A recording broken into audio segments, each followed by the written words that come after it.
सुनी होगी कि बहुत बातें चल रही हैं कि कोरोना वायरस एयरबॉर्न है और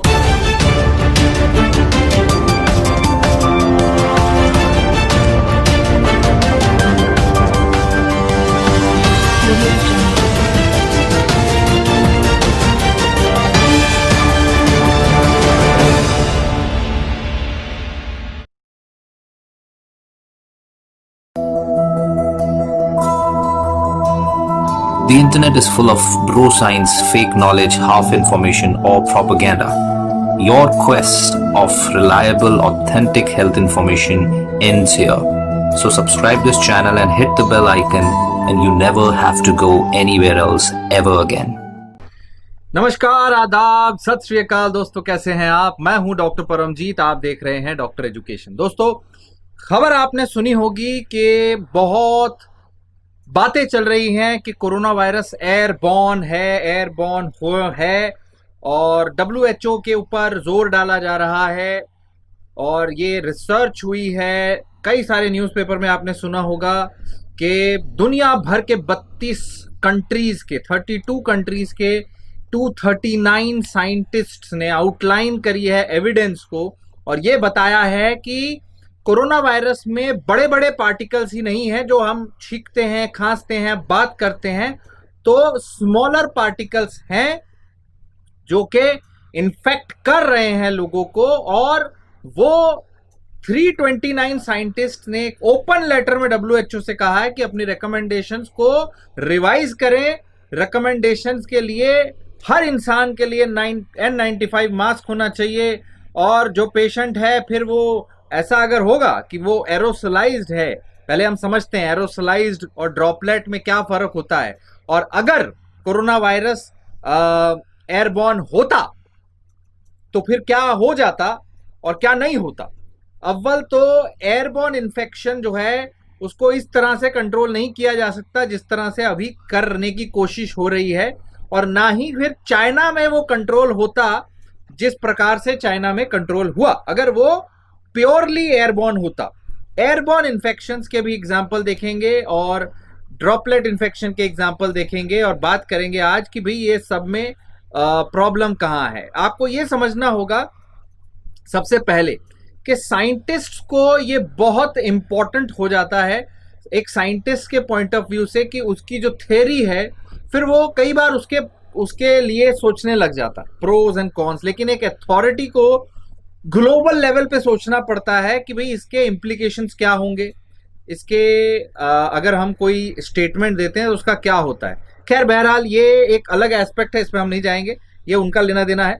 हमारी बातचीत है कि भाई जो कोरोना वायरस है क्या वो एयरबॉर्न है या नहीं है। तो पहले हम समझ लेते हैं कि corona virus SARS-CoV-2, right, SARS-CoV-2 नाम है।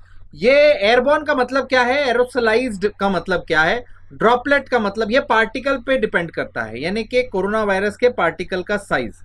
अब जब भी आप कभी कहीं पे छींकते हैं या खांसते हैं या इवन बात भी करते हैं तो कुछ एरोसॉल्स, कुछ ड्रॉपलेट निकलते हैं। अब ड्रॉपलेट का मतलब है कि उसके पार्टिकल का साइज जो है 5 माइक्रोन से बड़ा है, 5 माइक्रोमीटर डायमीटर के बड़ा है, तो वो ड्रॉपलेट है। ड्रॉपलेट मतलब वो जाके ड्रॉप हो जाएगा, ड्रॉपलेट, ड्रॉप। और ये ड्रॉपलेट जो है 6 फुट से ज्यादा दूर नहीं जा सकता, इसीलिए आपको बोला जाता है 6 फीट की दूरी, 6 फीट की दूरी बनाए रखें।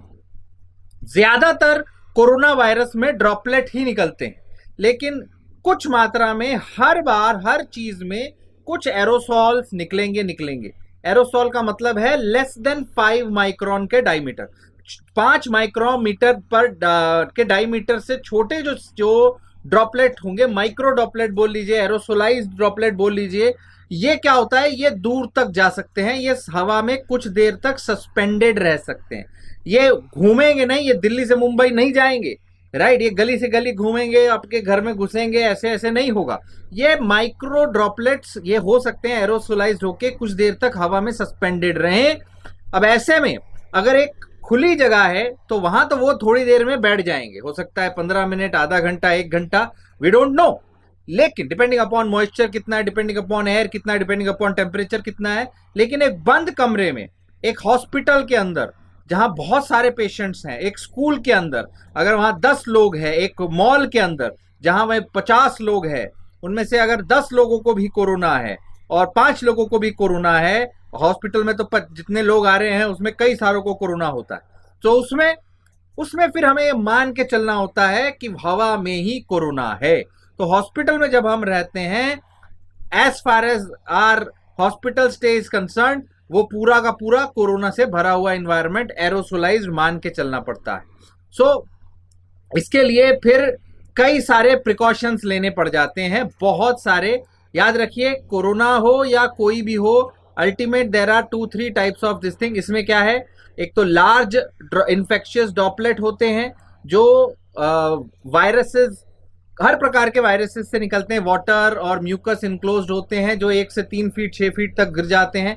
1 से 3 फीट तक लार्ज ड्रॉपलेट, स्मॉल ड्रॉपलेट 3 से 5 या 6 फीट तक, और जो बहुत ज्यादा इन्फेक्शियस ड्रॉपलेट न्यूक्लियाई है वो घूम सकते हैं, प्रोलॉन्ग 5 माइक्रोन से छोटे होते हैं, वो ज्यादा देर तक, लंबे समय तक रह सकते हैं।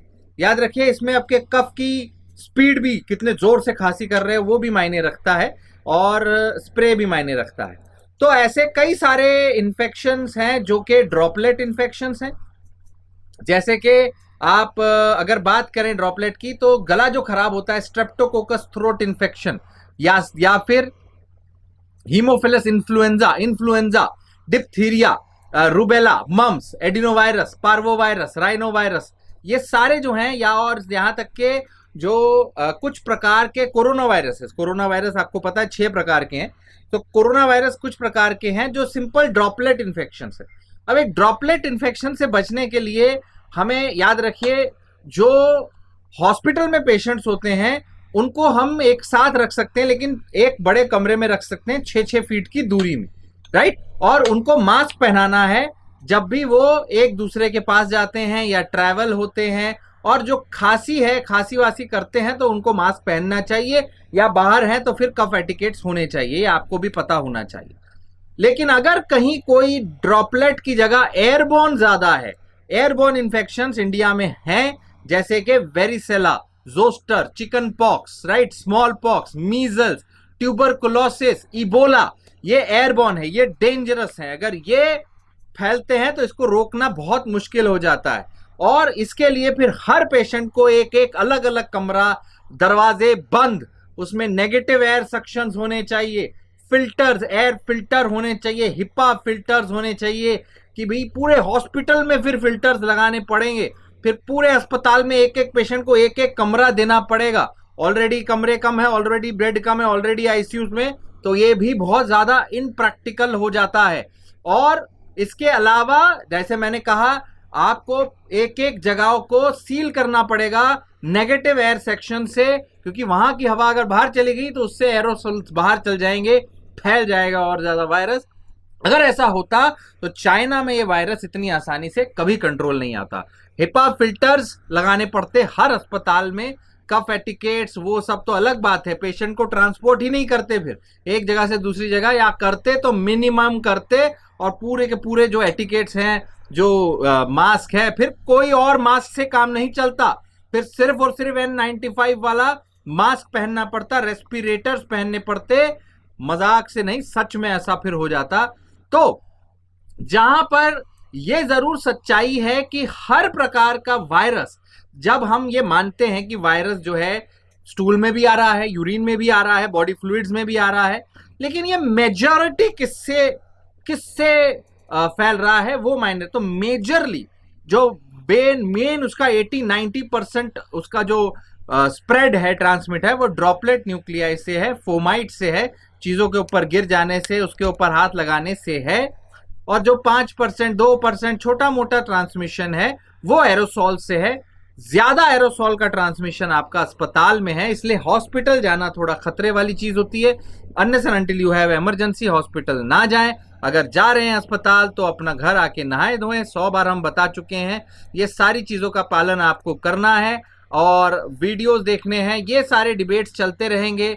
कभी किसी साइंटिस्ट को फाइंडिंग मिलेंगी कि हमारे जो फाइंडिंग है उससे ड्रॉपलेट न्यूक्लियाई ज़्यादा थे तो एरोसॉल ज़्यादा हुए, इससे हमें फ़र्क नहीं पड़ता, हमारे ट्रीटमेंट प्रोटोकॉल्स में फ़र्क नहीं पड़ता, अस्पताल में तो वैसे भी हमें एरोसोलाइज्ड मान के चलना है, राइट। लेकिन जब फर्क ये पड़ता है कि पेशेंट को इतने बेड नहीं मिलेंगे, फिर अस्पताल जो हैं जो अभी ऑलरेडी फुल चल रहे हैं उसमें से भी पेशेंट हटाने पड़ेंगे कि दूर दूर रहो, दूर दूर रहो, बहुत मुश्किल हो जाएगा इसको मैनेज करना। तो केवल एरोसोलाइज्ड नहीं है, हवा में नहीं है, ये मानना ज़्यादा लॉजिकल, ज़्यादा प्रैक्टिकल है।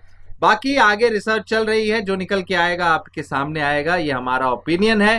थैंक यू सो मच आपका सुनने के लिए। अगर कोई और डाउट हो तो नीचे लिख दीजिएगा, पहले 10 सवालों के जवाब दिए जाएंगे या फिर